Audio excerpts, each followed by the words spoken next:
आपण पाहत आहात स्वराज्य न्यूज. सत्य हेच जे तुमच्या समोर.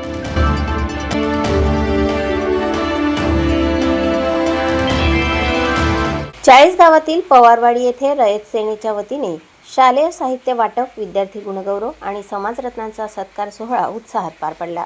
या कार्यक्रमाच्या अध्यक्षस्थानी प्राध्यापक सुनील निकम होते. यावेळी बोलताना त्यांनी परिस्थिती कधीही ध्येयाच्या आड येत नसते, त्यामुळे विद्यार्थ्यांनी जिद्द, चिकाटी आणि आत्मविश्वासाच्या बळावर यश संपादन करावे असे आवाहन केले. रयत सेनेचे संस्थापक अध्यक्ष गणेश पवार यांच्या सामाजिक आणि शैक्षणिक कार्याचेही मान्यवरांनी कौतुक केले. गरजू विद्यार्थ्यांना दप्तर, वह्या, कंपास, पॅड यासह शालेय साहित्यांचे वाटप करण्यात आले. तसेच 10वी व 12वीच्या गुणवंत विद्यार्थ्यांचा गौरव देखील करण्यात आला.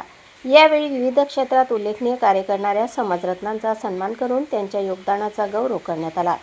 महावितरणचे कार्यकारी अभियंता नितीन घुमरे, माजी नगरसेवक चंद्रकांत तायडे, महेंद्र जयस्वाल, दिवाकर पाटील यांच्यासह अनेक मान्यवरांनी मनोगत व्यक्त केले. कार्यक्रमाला विविध क्षेत्रातील मान्यवर, नागरिक, विद्यार्थी आणि पालकांची मोठ्या संख्येने उपस्थिती होती. प्रतिनिधी विजय पाटीलसह स्वराज्य न्यूज, चाळीसगाव.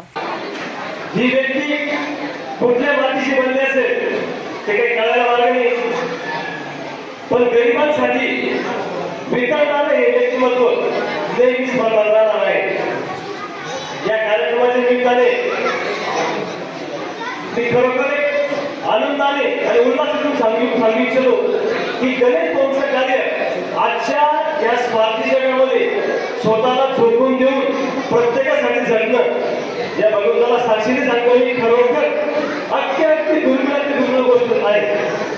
आजच्या या छोट्याखानी कार्यक्रमाच्या निमित्ताने पुन्हा सांगू इच्छितो, गणेश भाऊ तुमच्या या प्रामाणिक कर्तृत्वाला आज या बाल गोपाल सखट विठ्ठल महाराज रुक्मिणी मातेच्या आशीर्वादाने वाट कोणती निवडायची हा मात्र सल्ला घेऊन आपण करायचा आहे. अनेक वाट आहे. 10वी नंतर आपण पॉलिटेक्निकला जाऊ शकतो, पॉलिटेक्निकला घेऊ शकतो. 11वी 12वी सायन्स असेल किंवा इतर ब्रँच असेल त्या माध्यमातून आपण शिक्षण घेऊ शकतो. 12वी नंतर प्रत्येकच विद्यार्थी नीटची एक्झाम क्वालिफाय होऊन किंवा जे ऍडव्हान्स वगैरे पास होऊन तो जाऊ शकतो, तर हायर एज्युकेशन घेऊ शकतो असं नाही.